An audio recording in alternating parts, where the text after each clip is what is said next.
And when people courageously go for what they want in spite of having everything worked out, there's something just so beautiful about that. And I think that because we all face those struggles secretly, when we see it, we feel very moved and connected by it, because there's something hidden within us. And I actually, as I'm talking now, I'm realizing beauty is that hidden thing within us. It's that thing that we hide and we don't even know what it is because we're so scared to let it out. But when you do, you find out kind of what it is. This is Way of the Artist with Brandon Colby Cook and Evan Schulte. Identifying your blocks and demystifying your struggles so that you can claim your own path and make your life a work of art.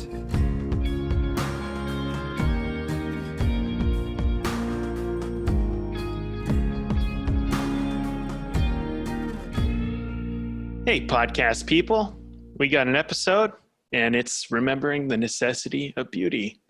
And I don't know exactly what we're going to talk about today, to be honest, but we thought this would be an important topic because beauty has a place in art, and we feel that there's a necessity for that. And we kind of want to look into that and get into that and talk about maybe why that is, how to create it, how to look for it, how to find it within yourself in life and in your art, and how to draw parallels between the two. So it's going to be interesting, I think, because I have no idea what's going to happen, and I'm interested to find out.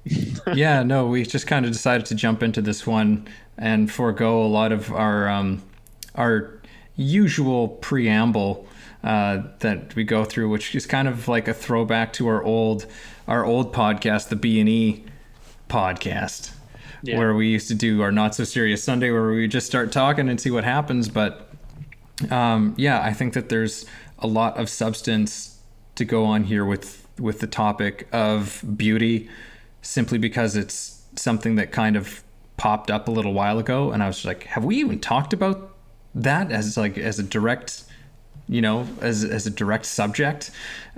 So I'm excited to get into it. I've got a few thoughts. Maybe we'll discover a few things along the way, and maybe challenge some of the ideas, because I think that when we say something like, okay, we're going to talk about beauty, or, the value, the importance, the necessity of beauty, that might bring up a lot of different ideas and assumptions, that some of our baggage around potentially the word beauty for some people might be really triggering. For some people might really float them out into some idealistic kind of realm.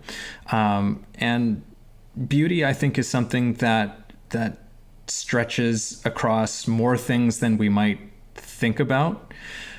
So to where do we want to begin with this subject? I mean, maybe we want to start with sort of our headline of the necessity of beauty. What makes beauty a necessary thing in art and in life?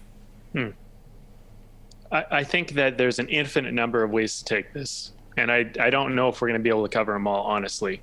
But I do think that we can kind of hit on a few, and then the audience can take it from there, and you can at least kind of spur on the conversation, and then people can think about it and talk about it and consider how to add it into their life, or look for it or find it, or whatever you want to call it.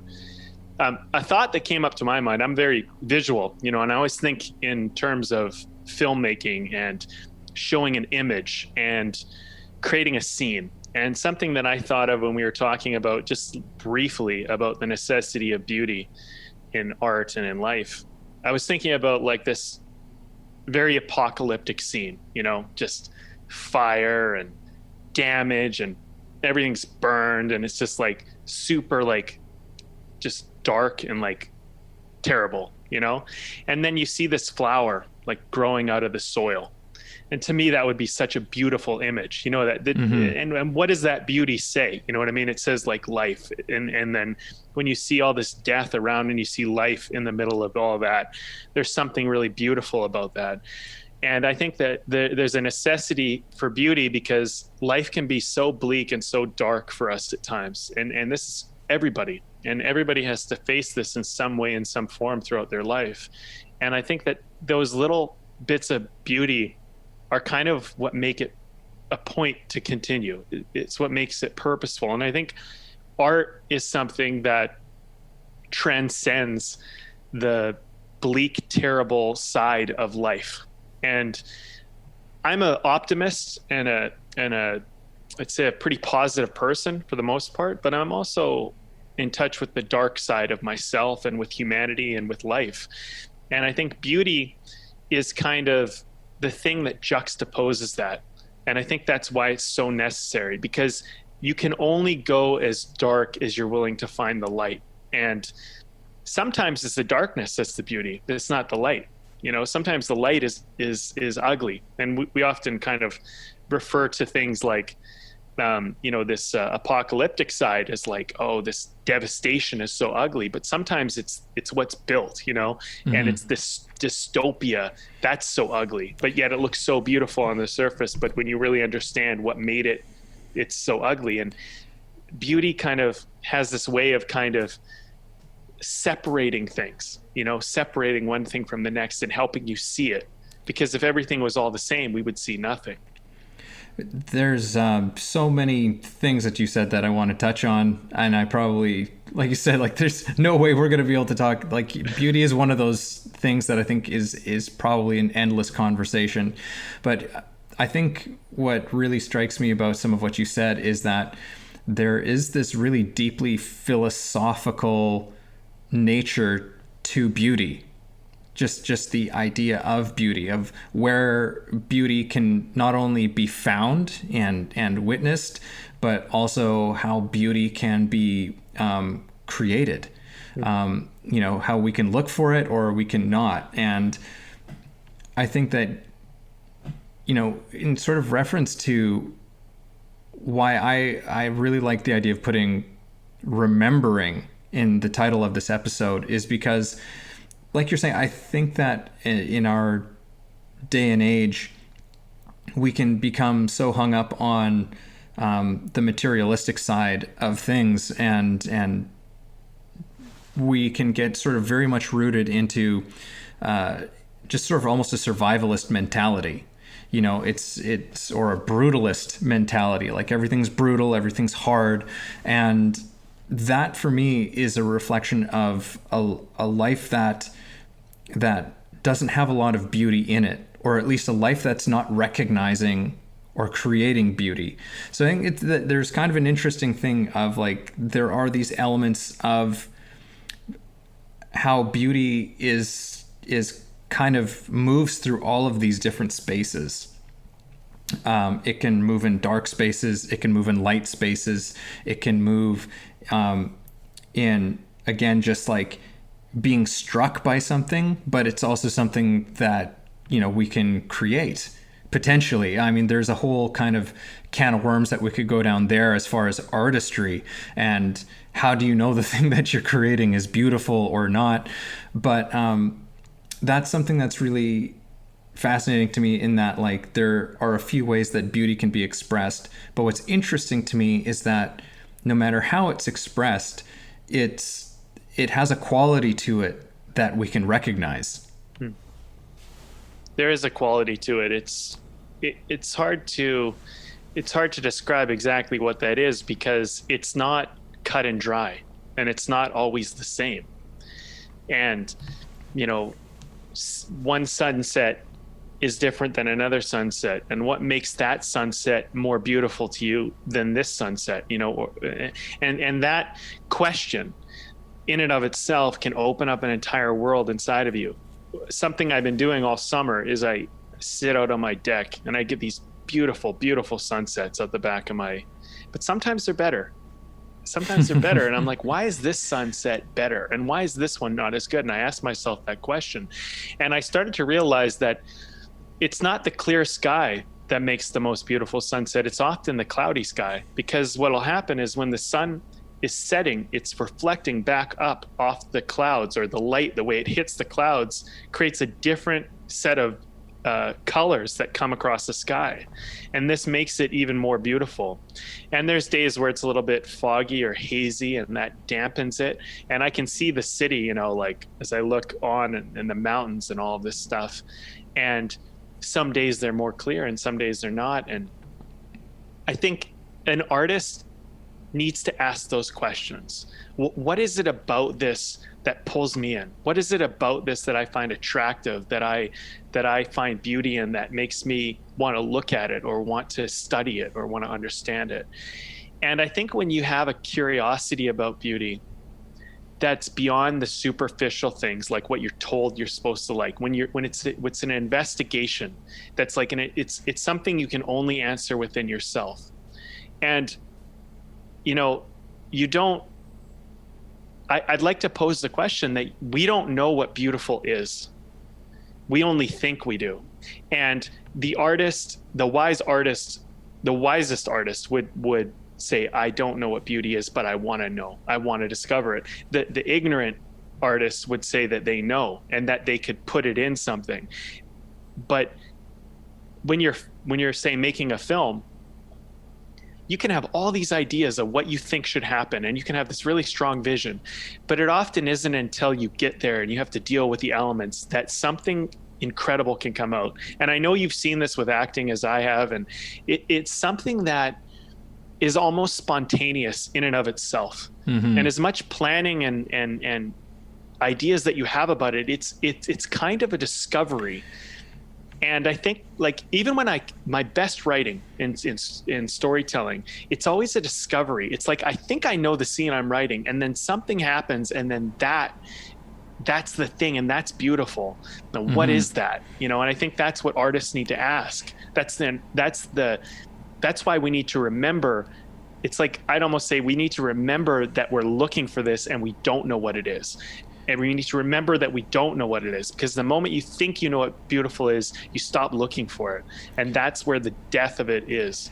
Yeah, it's this tremendous relationship, I think, between beauty and creation and presence and spontaneity. There's this whole kind of delicious thing that's happening within that, because it's like, I always tell my students that, which was something imparted to me, is that, you know, true creativity just like it happens. It just happens. And there's, I think that's where that tie-in is with beauty. I love that you said this, because I think that it's so true. There is something so spontaneous about beauty. Like, it happens in an instant. It happens in a moment. You can't necessarily, like, you can strive for it, but you can't necessarily manufacture it. Mm-hmm. You know, there's it's almost the byproduct of allowing yourself to express and be present, for something spontaneous to occur that kind of takes you by surprise, even if you're the one who's creating it. You know, and that's so true for you know, what I work on with actors. Is just like, look, stop, put away all of your preconceived notions of how you think this is supposed to play out. Most actors are involved with what they think should be happening, or they think is supposed to happen, based on some contrived notions of things that they've seen before, right? And the moment that you actually become really, really present, really, really attentive on what's happening in front of you with the person, what it is that they're doing, and not just like reading the other person, but actually truly fully listening and giving your full attention to that other person and what's actually happening right now. And when that happens, there's something so exciting that occurs. Like, as an audience, you're watching it, and suddenly what's going on has this quality to it that just pulls you in. You don't know what's going to happen from one moment to the next moment to the next moment to the next moment, both the performers and the audience alike. And there's something that's so beautiful that is kind of like, it's beauty is this thing that just somehow kind of emerges from that whole thing. It does emerge. That's exactly the way it happens. It just, it comes out of something. And I think that this ties in a lot to the whole idea of like authenticity, you know, and being present and just being truthful to what can happen.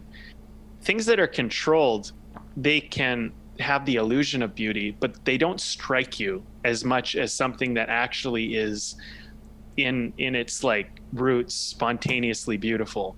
And I think that there are certain things that we spend a lot of time chasing, you know, in our culture, and it's like this, we're looking for things, and they're images and ideas that have been presented to us, but you have to remember that those images and ideas that were presented to us were at one time spontaneous, and then someone's like, I got it, here it is, and people go, oh, you got it, here it is. And there's something about that, you know, there's a programming of beauty, right?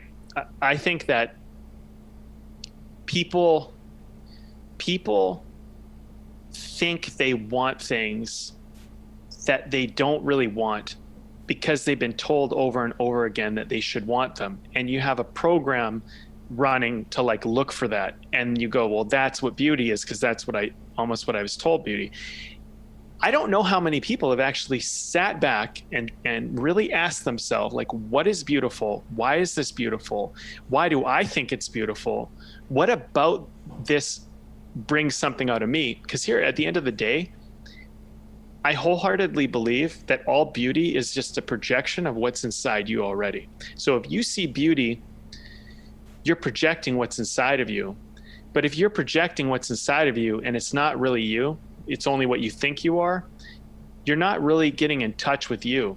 And I know that sounds like a super complicated thing to say, but when you're really in touch with like your values, what matters to you, when you're not like masking all your emotions and all your feelings and stuff like that, like when you're more in touch, you have a more accurate idea of why you find something beautiful. And the reason why I say this is because being somebody who has experienced a deep and dark depression and come back out of it, depression is a scary place to be. And to not only be depressed, but to be in a place of depression, to be in a place of absolute like pointlessness and defeat and just total disillusionment. And the world is not what you seemed, and you don't know how to get out of it, and nothing anyone can do or say, or you seem to be able to do or say, can get you out of it. And when you've seen that, you either stay there or you try to find a way out. And I found that for myself, beauty was the way out. And it was about finding these little spontaneous things that made it like a reason to live.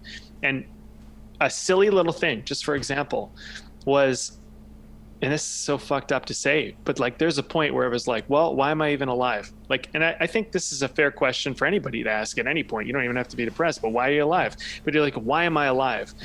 And then I thought, you know, do I really want to be here? And I thought, you know, video games are fun. I'd rather play video games. So I was like living for video games. And it was my little bit of beauty. It was my little bit of life. And that isn't what I think is the most beautiful thing, but it was something that gave me a little bit of like, why do I care about this?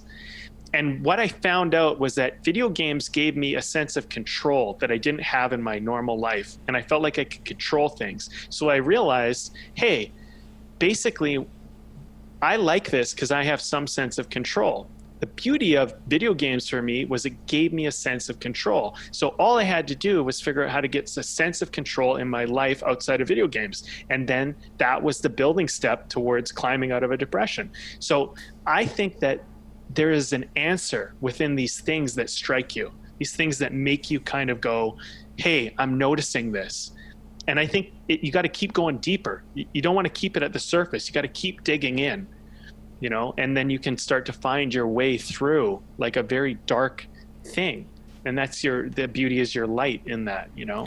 Yeah, I think that, yeah, like being open to and being able to receive beauty, again, being able to recognize beauty when it's staring you right in the face, because I firmly believe that like every moment we can find beauty in something, and I think some people might be put off by that, or some people might feel like, no, I don't really have, beauty seems kind of like too much of just a not a woo-woo, but just too much of a fluffy concept, and there's a real practicality to allowing beauty into your life and being able to learn to recognize it. And like one of the, like you said, like a moment of beauty could pull you out of a depression. A moment of beauty can completely transform your life in an instant.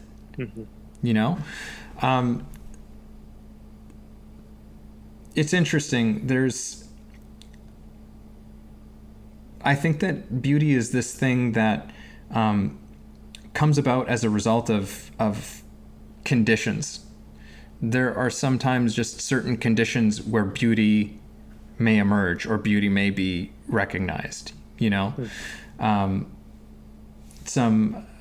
friend of mine just went out camping with his kid this weekend, and to me that strikes me just as a thing of beauty, and I don't know if he would recognize it as such. He's kind of a blue collar guy, just like, but it's like that's a thing of beauty. That's a condition of beauty that you've created. Like if you're making plans to go and get together with your friends, there's why are you doing that? Because there's beauty in coming together with certain people, and that's why you do it. And recognize it as that thing. It's not just because it's comfortable. I mean, maybe it is, but that's not necessarily a good friendship then. But I mean, it's like we are seeking out beauty all the time, I think. And I think it's really just when we learn that this is actually something that's taking place, like once we have all of our survival needs as human beings met, we need beauty. Like that's what we go for. We try and, like we create moments with friends or vacations or this or that experiences, like these are all ways in which we're seeking out the beauty and the profound in the world and in our lives. And there's nothing wrong with saying so. And by understanding that, we can learn to perhaps recognize it more often. Something about what you said has sparked the idea that beauty is not just something that you like see. It's not even just something you hear. It's something that you experience. It's like, it's one of those things. I think absolutely. Sorry, but yeah, like beauty is an experience. Like true, like when it happens, it's like it's not just something you see. It's a true, full experience of being. Yeah, and the thought that comes to my mind is how it's something that it percolates, it enlivens the senses, and it's something that, like, it literally brings you to life. When you see beauty, like I'm thinking of that image that I started with, the flower out of the apocalyptic world. And to me, that's a visual cue for beauty of like, hey, this is like pops me alive. It makes me like go, okay, there's something in this, Mm-hmm. And there's songs, there's music where like, this sound or the way that they sang this lyric or just whatever, the beat, it's something about that moves me in a certain way. And there's something really beautiful about that because it has a way of kind of almost transforming the moment. And you think about this with art, it's like even an ugly thing in art could be beautiful because the ability for it to transform you from this state that you're in into something else and just take you there. There's something beautiful about that. And I think beauty doesn't have to be so linear or cut and dry. I think there is as I'm having this conversation with you, my scope of it is opening up to like, well, what is possible for things to be beautiful. There's something beautiful, and this is, I don't mean this in any type of arrogant or egotistical way, but there's something beautiful about my journey of coming out of depression and finding my path and my power and my courage to just live again and find new meaning and new richness. There's something beautiful in that when I look back at that, and that's something that I would share. I share with people. I mean, I do. I share on this podcast. I share with my coaching clients. I share this with people when we make films together. It's something that I think is part of the journey, and it's so important. And I think a lot of the time, our view when we're young of beauty is just so limited. It's so small. But if we started to embrace beauty, not in like what commercially looks good, but like in a life well lived is beautiful, a life that's lived to where someone lost all their money and they got it back, and they realized that it isn't actually the most important thing, and they changed their value system. There's something beautiful in that, and that's an experience. And that's why we make films and paint pictures and sing songs, because even a heartbreak, there's something beautiful about a heartbreak, and I'm just kind of going on this idea that like, wow, there's so much more to this than meets the eye. There's so much more to this than just this simple. It's not so simple. It's simple, but it's not that simple. It's a huge landscape, and I like that you brought this up and kind of bring it back into sort of our territory of art and art forms. It's like we can listen to a song or watch a play or a movie, and or something is just so absolutely heartbreaking, something that can just destroy us and just make us weep and cry. But we recognize how beautiful it is, and there's something so crazy about that, like it's like there's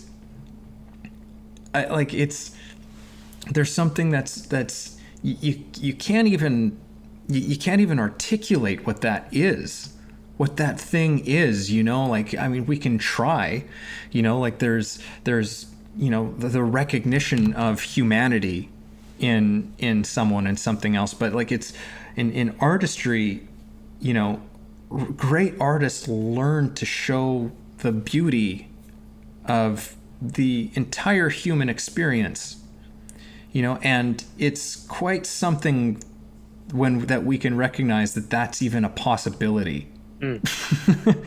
I mean, that's just blowing my mind in this moment right now, is that like, how is that even possible? How is it possible that we can find beauty in even the darkest of places? Yeah. But it's there. And very often, like you've been talking about and alluding to, is that beauty is very often the way out of that thing.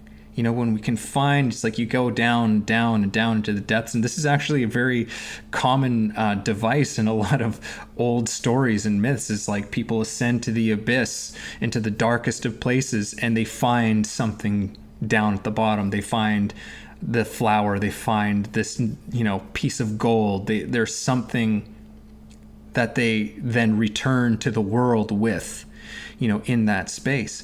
I mean, it's like, there's just so much, because if we just stay in the dark, if we just focus and we just look into the darkness, like, some people think that that's the way that we, you've got to just look at it and that's how we solve the problems. That's how we fix the issues that we're facing. But it's like, if we just keep looking at it, we're more probably prone to just create more and more problems. But when we look for some beauty, it's kind of like our compass, like it kind of directs the way. It's like we need to move towards something beautiful. Mm-hmm. But like, beauty is the thing that gives us that vision, that direction at times.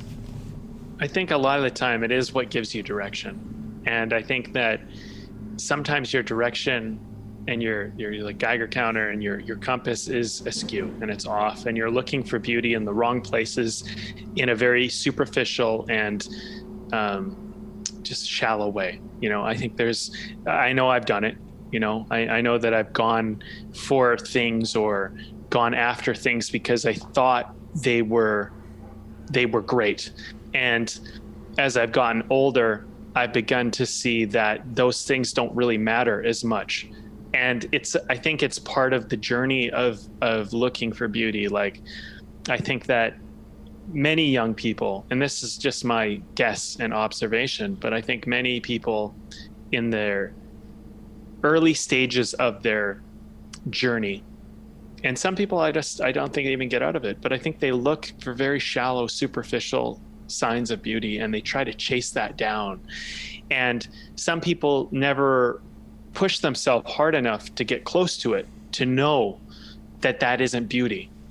And there's something about getting the thing that you thought you wanted and finding out it isn't what you thought it was that makes you recalibrate and consider, maybe this isn't what I want. And there's things that, and I'm sure everybody can relate to this, it's like there's something scary about beauty. Now hear me out. Hear me out. And I'm sure men and women can relate to this, but there's maybe that person and you look at them and you think, man, this person is just so amazing. If only they would like me or be interested in me or whatever. And you put them on this pedestal and you think, well, that's beauty. And why is it that you look at that as beauty, right? And so I think sometimes the thing is maybe you go and you date that person, and then you realize, well, these things that I thought were beautiful are not as beautiful as I once thought. And in the experience of getting what you want, you realize this isn't what I want. But here's the problem. I think so many people are not courageous enough to go for what they want that they never find that out, and they spend a lifetime chasing something that isn't even really what they want. And that's why I think it's, there's something about beauty and courage that seems so closely related to me, where it's like, I want this thing, and you have to have the courage to go for that. And so many people will justify, well, I'm not going to go for it because maybe I won't get it, or maybe it'll fail, or maybe it won't work. And that's why, like, beauty is kind of so often this unattainable thing in a lot of ways. Like, you can't recreate it as an artist, and any artist that's like worth their salt is like, they know that it's not something you recreate. It's something that you happen upon, like almost like a muse. Like, as much as you think you're in control of it, you're not. It's something that is very spontaneous by putting yourself into the right scenarios, putting the right practice, the right discipline, the right things in motion. And then when that opportunity comes, it happens. And we know this because there are many great actors and great filmmakers and great artists who just never made the great film. They never had the great role. And some that do. And beauty is like that. It's this spontaneous thing that kind of happens. And when you think you're in control of it, I think it eludes you forever.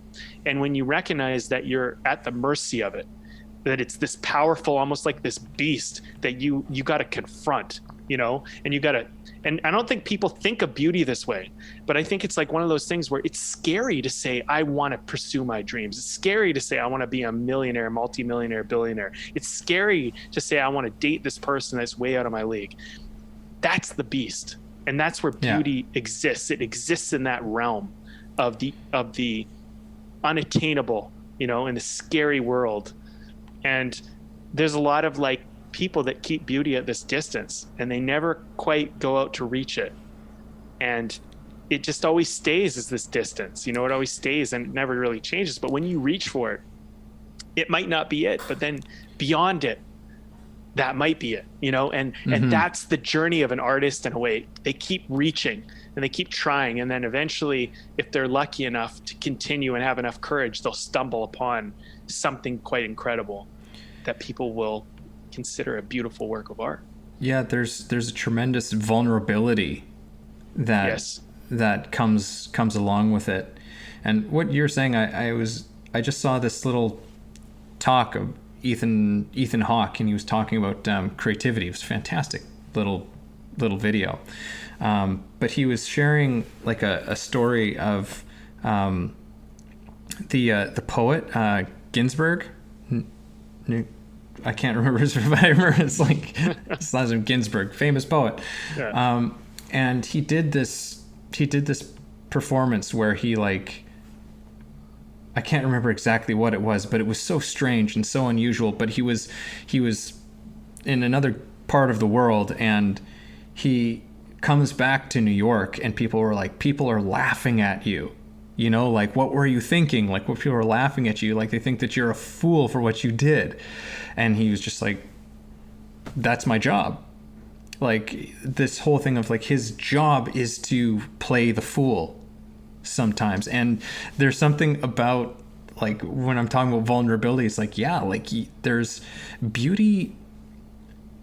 Not only is there a vulnerability to it, but it also means potentially looking and being and feeling foolish. You know, especially yes. in our world today, you know, it's just like, you know, people are afraid to express how much they like their passion, because they feel embarrassed about it. People are afraid to express how much they love the people in their lives. You know, that's a beautiful thing, but we're afraid to express that. We're afraid to communicate those things because there, like you said, it takes some courage in our world to do something like that, because it opens us up. Mm-hmm. It opens us up to other people feeling kind of silly, you know? Like, have you ever had that happen where it's like, you know, you say something really genuine and affectionate to someone in your life, and you embarrass them, and because you know, it's like, it's not that they're not touched, but you embarrass them, and then you kind of feel embarrassed for embarrassing them, and it's this whole weird thing. And it's a strange thing that we have as human beings, but like there's something very beautiful in that. There's something very beautiful about two friends, two people who care about each other being embarrassed in front of each other. Mm-hmm. You know? I was listening to Judd Apatow's talk, and he was sharing about when you're telling a story and you're finding like comedy, but you're finding like, you know, a story that like connects. And he was suggesting that you need to like use your neurosis as a part of your storytelling, particularly with comedy. And he was talking with Seth Rogen, right? Yeah, that's it. And who was in Knocked Up. And he was like, you know, they were trying to play with ideas, and he was like, you know, what would be funny is just you know, get a girl pregnant and you dealing with that would be funny. And then that's how Knocked Up was kind of born, right? Yeah. But the thing is Katherine Heigl came into that. Her presence totally changed the way the story was written, and a whole bunch of things came about. But the willingness to look into the things that make you embarrassed, the things that make you neurotic and weird, and that takes a tremendous amount of courage, but that's what creates a lot of the time the most moving, most beautiful art. And I think that when I was younger as an artist, I was so worried about how I looked and how I was perceived, and if people liked me, and I didn't necessarily focus on that, but I just know that was present in my life, and that's just part of growing up. And I think back and I go, man, like, if I would have just embraced that, you know, if I would just kind of, you know, like, not try and hide the part of me that's like, you know, like a little bit nerdy or a little bit insecure or a little bit, you know, whatever, like those types of things are really the part of the art that kind of make things fun and make things funny and make things often beautiful. And it's this very polished thing that I think it's not moving, because there's something false about it. And when there's a sense of humanity and humility in things, and when people courageously go for what they want in spite of having everything worked out, there's something just so beautiful about that.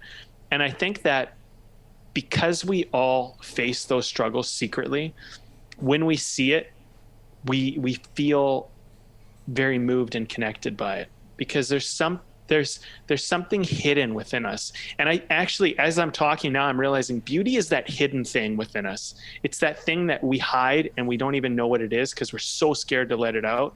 But when you do, you find out kind of what it is. And who you are, perhaps. There was that day, you and I, we were down at AFM, American Film Market, right? And we were sitting there in front of, at the talks with 300 producers and these big panel of people. And we're like, we had a film to pitch and we didn't know what the hell we were doing. And we were like, we came all the way down here to LA. We need to pitch this film, right? And there was an opportunity. And I remember we didn't get picked, right?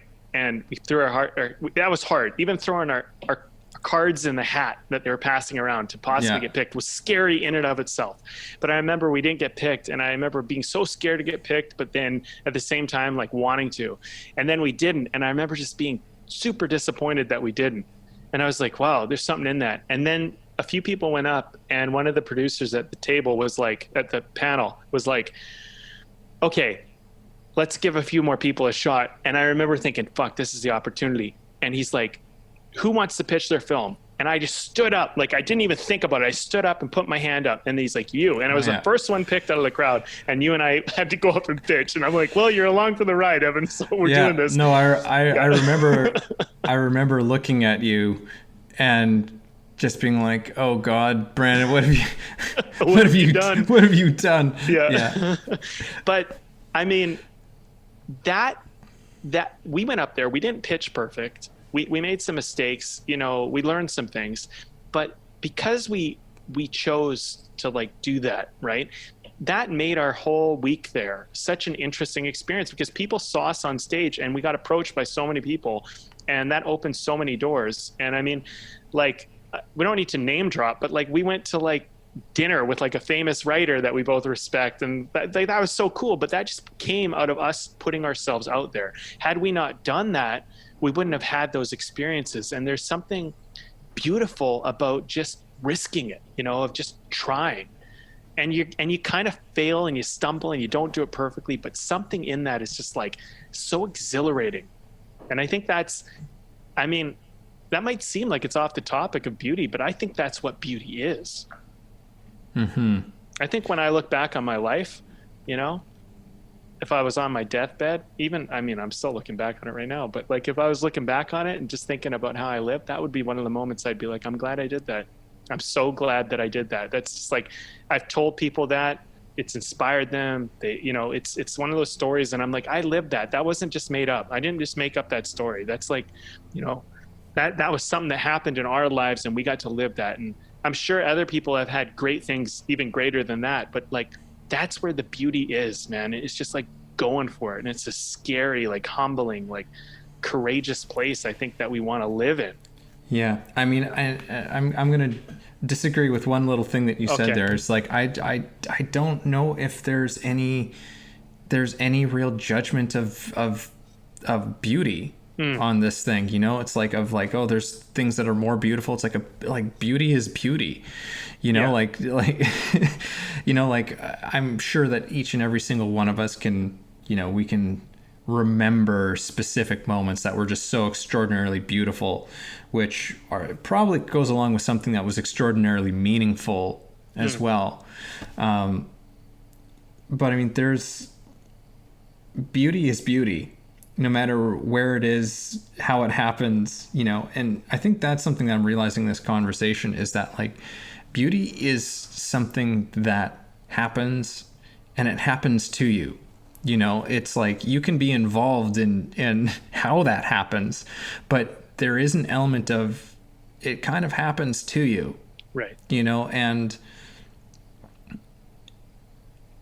yeah, and you're struck by it. I really do think you're struck by it. I think I agree with you in the sense that I don't think that we want to compare it. And actually, as I'm looking back at what I was saying, I think, that's part of this conversation. It's like there's an infinite number of ways to go with beauty, and courageousness or humility is not the only way to get there. but it's one of the ways. And I think I got kind of lit up because I was like, oh, I discovered something in my life, that there's a path there. But like, that's the problem. The moment you think you know the path there, you're lost, because that in and of itself is not it. It's, but I think there's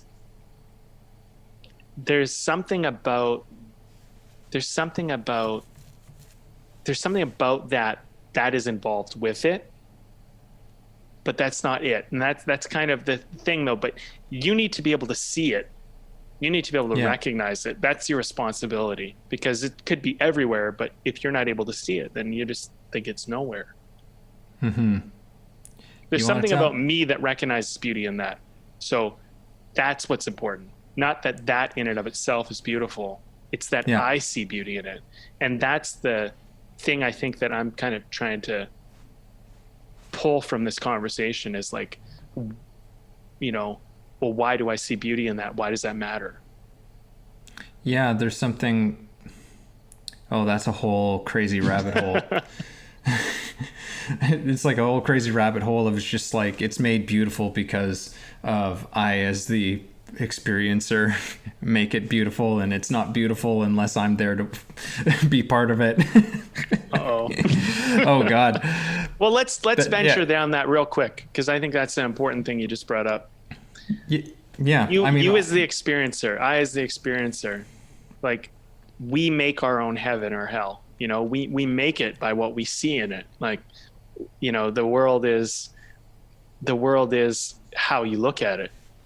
It's not so much what you take in, it's what comes out of you and you put onto the world. Yeah. So as the experiencer, you see beauty in the things that you see beauty in. And like, when you don't see beauty, that's also an interesting discussion in and of itself. Oh, looks like I got you. There we go. We might have had a technology blip. Technological situation, folks. But yeah, there's a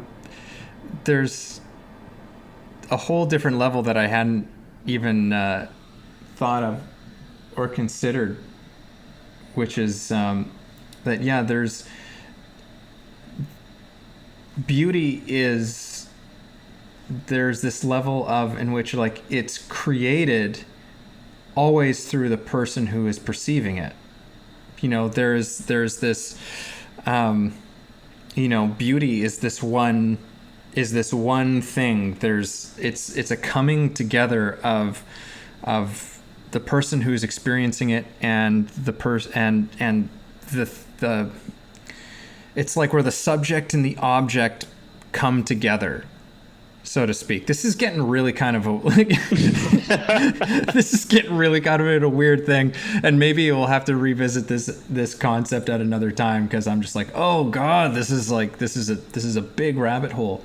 But yeah, it's like to me that's kind of like the beauty of beauty, is that no matter what, it's this coming together of subject and object, and this recognition that only happens when that occurs. And I don't know if that makes any sense whatsoever in what I'm saying, but that's so extraordinary. That's so extraordinary, because it's like, like, to bring up your example of like a sunset, I actually just went and watched a beautiful sunset down on the beach yesterday. And is the sunset there self-aware of its beauty? I don't know, maybe. Or am I the thing that's involved with that recognizes it in its beauty, which I did, because I was like, it was stunning. It was absolutely stunning, and it's something that just I couldn't say how that sunset was going to play out. I couldn't say what kind of light and color and everything else that I was going to experience and witness. But there it was, and there was no helping for me the recognition of what it was and what was happening. Right. Alan Watts has this thing where he talks about if a tree falls in the woods and no one's there to hear it, does it make a sound? And the answer is no, it doesn't, because sound only exists because someone is capable of hearing it. Otherwise, sound isn't a thing. So you could argue that beauty only exists because an experiencer can experience it. And that means that we are the creators of beauty. We are the ones that, like, this thing does not exist without our experience of it. And I think there's something very exciting and empowering and kind of cool about that, because you can create it anytime, anywhere, anyhow, and with all sorts. There's a lot of ways that's the art, that's what the art is. It's taking what could just be a very plain life and making it into something quite incredible. And I think that's kind of where beauty plays its part. And I think that's why it's necessary. It's necessary to have, because through having it, you have a much more rich life. It's there's something about having beauty in your life that makes it so much more meaningful and just purposeful. And the fact that you can acknowledge that you see it is, I think, what the point is.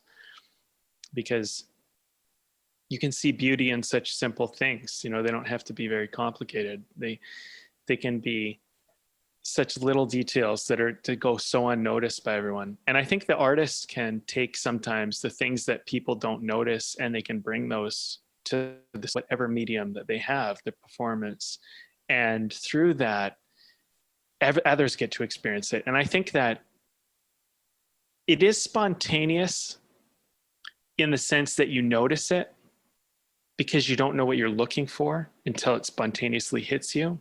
But I also think that there probably is a part of it in which you don't necessarily, it's not a cut and paste kind of thing where you just share it. Like, I share it as I see it. Like when someone takes a picture of a sunset and they go, this was the sunset I saw, like, wasn't this beautiful? And it's not quite like what it was like when you were there. And I think art's a little bit like that, but art has the opportunity for you to take that further, to play with it. And through playing with it, you can create out of this experience you had. You can create out of, okay, you could do whatever you want with it. And there's something that we appreciate about that in an artist, that they will take a great idea and they'll run with it a little bit, right? And they go, well, where could we go with this? If we just, like, Knocked Up was kind of Judd Apatow's life story, but it wasn't really his life story. It was his life story enhanced and added to and played with. The premise was true, but the events and the details and the lines and the characters were all different people doing different things, but the similar thing happened. And sometimes you change things because they're a better medium for people to experience what you're trying to communicate. And I'm realizing now, man, there's another rabbit hole, communication and beauty, like how they relate. And it's like conversation, but it's exciting. And I my only hope is that any artist listening to this, any person, any human being that wants to live a more creative, more beautiful, fulfilling life, that you ask these questions, that you look into these things, and that you embrace being the experiencer of beauty and the creator of it and the finder of it, and make it a part of your life discovery, because I think you can. Man, that almost sounded like words that we could end this one off of. But let's not do it, because I have a beer to share. You've got a beer, and then we'll do that thing. Okay. I think I this is one of those beers I don't remember if we've had it before, because it's one that I've had before and I like it. It's a summer ale by Stanley Park Brewing called Sunsetter Peach Wheat Ale. Yeah, that's a good one. Yeah, it's tasty. It's a good one. And all I can say is, like, 2 thumbs up. It's awesome beer. Really enjoy it. And that's the brew that I'm just drinking today. So, beauty. Tell me, man, what are your thoughts? What are we going to close on here? Oh man, I mean, I think that you said so much of it before, just in your last little segment there. For me, yeah, it's really just like understanding how, going back to the title, remembering, the necessity of beauty in your life.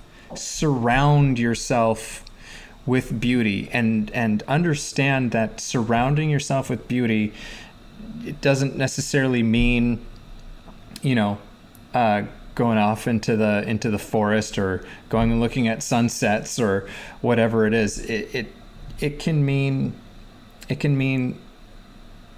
many, many more things. Beauty is something that moves you, that stirs inside you in a deep and profound way, and surround yourself with that. And one of the ways that you can surround yourself with it is by beginning to recognize where it already is in your life, where it exists in your environment, where it exists in your relationships. Just finding sort of that appreciation for the things that you have, and then being open and present to receiving it in a myriad of other potential ways. I think that beauty gives you purpose and meaning that is transcendent, or beauty that you can uncover, discover, create. I think it's your job. I think that's why you're here. You're here to unlock the magic that is all around you all the time. And although it's not always going to be easy, and it's sometimes to find it, you might have to go through some really dark things or hard things, I think that you should embrace the adventure. And beauty is always ready for you to see it. So look for it.